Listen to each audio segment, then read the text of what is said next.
जय हिंद दोस्तों। आज का जो हमारा टॉपिक है वो है पंचायत डेवलपमेंट इंडेक्स, जिसे बोलते हैं पंचायत विकास सूचकांक। शॉर्ट फॉर्म में इसे पीडीआई बोला जाता। इसके अंदर क्या क्या पैरामीटर होते, कैसे इसमें रैंक कार्ड बनता, क्यों ये जारी करा जाता, पंचायती राज सिस्टम संविधान के किस भाग में आता, इन सब चीज़ों को जो बेसिक डिटेल है वो आज हम डिटेल में कवर करेंगे। तो दोस्तों अगर तुम चैनल पर नए हो तो चैनल को सब्सक्राइब कर लो। तो दोस्तों लेक्चर की शुरुआत करते हैं। पंचायत डेवलपमेंट इंडेक्स, दरअसल इसे हिंदी में पंचायत विकास सूचकांक बोलते हैं, शॉर्ट फॉर्म में बोलते हैं पीडीआई, जो कि मैंने तुम्हें अभी बता भी दिया। अब देखो इसमें सूचकांक से पहले ये समझो मतलब सूचकांक बोलते किसे है। इसके अंदर मैं बताऊं भी कि इसके अंदर क्या क्या लिया गया है, लेकिन उससे पहले समझ लो ये इंडेक्स या सूचकांक बोलते किसे है। दरअसल तुमने देखा होगा जैसे कक्षा 4, 5, 6, 7, 8 या कोई सी भी क्लास में तुम पढ़े हो तो उसका एक रिपोर्ट कार्ड बन के आता था हर साल, जिसे हम क्या बोलते हैं, रिजल्ट बोलते हैं। तो ये क्या होता, ये भी एक तरीके का इंडेक्स जो है, ये भी एक रिजल्ट है किसका, गांव का, क्योंकि पंचायत की बात हो रही तो पंचायत का एक क्या है, ये रिजल्ट होता।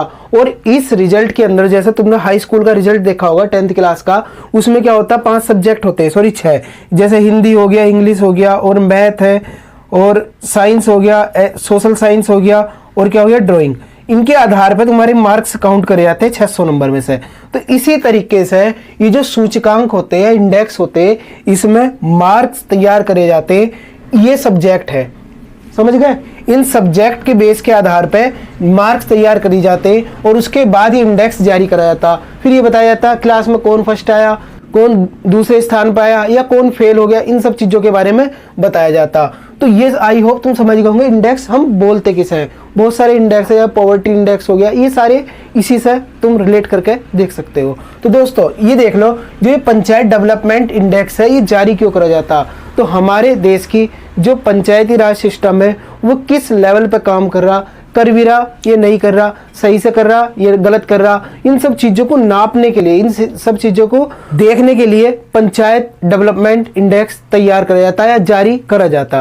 अब ये देख लो इसके अंदर सब्जेक्ट कौन कौन से है, जैसे मैंने बताया Hindi, English, math, science, social science और ड्राइंग हो गया, है ना। तो इसी तरीके से ये पंचायत डेवलपमेंट इंडेक्स है, या बोल दो पंचायत डेवलपमेंट रिजल्ट है। इसके अंदर कौन कौन से सब्जेक्ट रखे गए, इससे तुम्हें और भी ज्यादा समझ में आ जाएगा। तो देखो सूचकांक, अगर तुम इसे गांव के लेवल पर ना समझ कर अगर देश के लेवल पर अगर ये सोचो इम्प्लीमेंट हो जाए तो कितना फायदा होगा। नहीं आ रहा ना अभी समझ में। देखो अभी इस सूचकांक में नापा क्या जाता है। देखो गरीबी मुक्त और उन्नत आजीविका, कि हर एक गांव क्या हो, गरीबी मुक्त हो और सबकी जो मतलब जीने का तरीका है वो बेहतरीन हो। और स्वस्थ गांव, देखो स्वस्थ गांव कब होंगे, जब गांव गांव में हॉस्पिटल होंगे, वो भी सरकारी। अगर प्राइवेट है तो फिर तो गांव स्वस्थ ना हो पाएंगे कभी भी। जिन गांव में सरकारी हॉस्पिटल है, सरकारी अस्पताल है, उनमें क्या होता है, वे अस्पताल आजकल वे धूल खा रहे हैं, उनमें घास मतलब बहुत ज्यादा हो गई आजकल, वहां पे लोग अपने जानवरों को चराते हैं।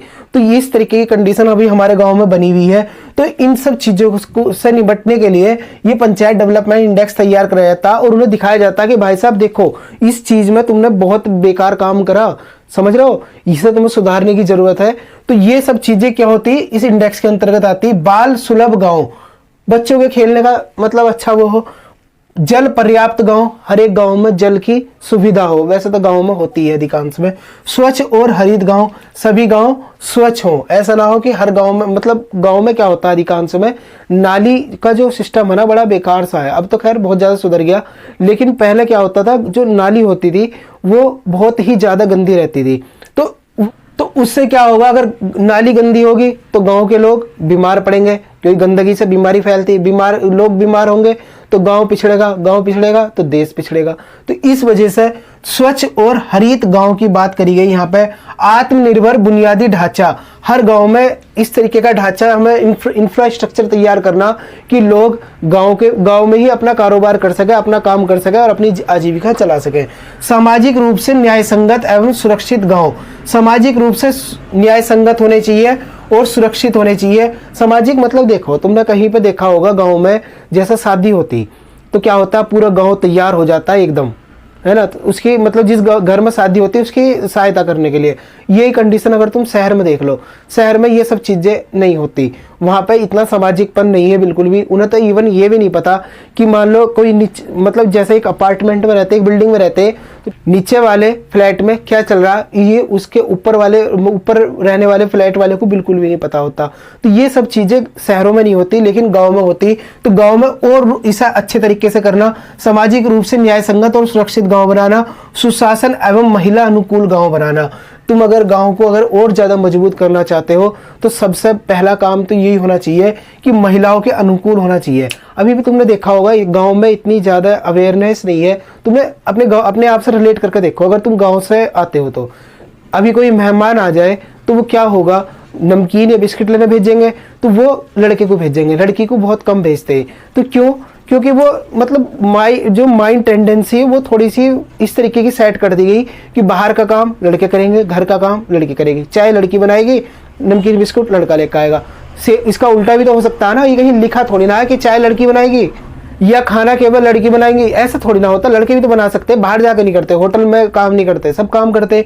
लेकिन ये जो माइंड टेंडेंसी है इस तरीके से विकसित हो चुकी है कि हम बदलना नहीं चाहते। तो ये देखो ये सब्जेक्ट है कितने टोटल 9।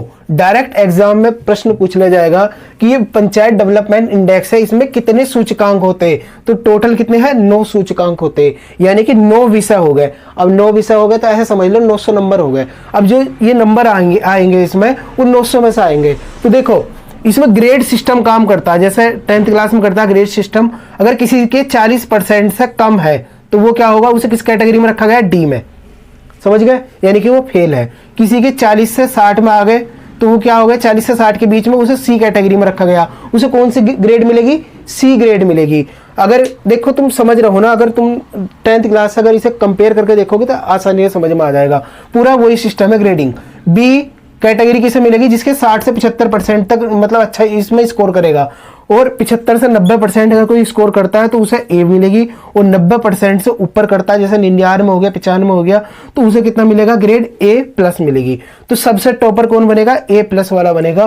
तो ये सब समझ सकते हो ये ग्रेड कहाँ से तैयार होती, इन सब चीज़ों को नापने के बाद कि भाई साहब अगर किसी गाँव में गरीबी नहीं है ना, और स्वस्थ गांव है, हॉस्पिटल अच्छे तरीके से चल रहा है वहाँ पे, बाल सुलभ गांव है, जल पर्याप्त गांव है, स्वच्छ और हरित गांव है, आत्मनिर्भर बुनियादी ढांचा है, सामाजिक रूप से न्याय संगत और सुरक्षित गांव है, सुशासन एवं महिला अनुकूल गांव है, तो वो किस में आ गया? ए प्लस की कैटेगरी में आ जाएगा। और जो इन सब में बेकार प्रदर्शन करेगा एक आध को छोड़ के, जैसे इसमें इसने अच्छा करा स्वच्छ और हरित गांव में, बाकी में सब में बेकार चल रहा, तो वो 40% से कम की कैटेगरी में आ जाएगा। उसे कौन सी ग्रेड मिलेगी? डी ग्रेड मिलेगी।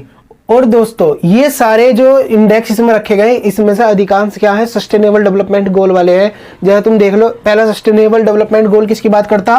नो पॉवर्टी की, कि बिल्कुल भी हमें पूरे विश्व से गरीबी मिटानी। और जो मैं बात बोल रहा था देश वाली, वो यहाँ देखो कि ये सारी जो सूचकांक अगर ये देश के लेवल पे, समझ रहे हो, नेशनल लेवल पे इंप्लीमेंट हो जाए तो कितना बेहतरीन हमारा देश बन सकता, कि हमारा देश गरीबी मुक्त हो जाएगा, स्वस्थ, बिल्कुल एकदम स्वस्थ देश हो जाएगा, बाल सुलभ देश हो जाएगा, पूरे देश में जल की कमी नहीं होगी, पूरा देश स्वच्छ होगा और हरित होगा, आत्मनिर्भर बुनियादी ढांचा हमारे देश में होगा। लोग विदेशों में जाकर मतलब विदेशों में नहीं जाएंगे काम करने के लिए, अपने देश में ही उन्हें आजीविका के साधन मिल जाएंगे।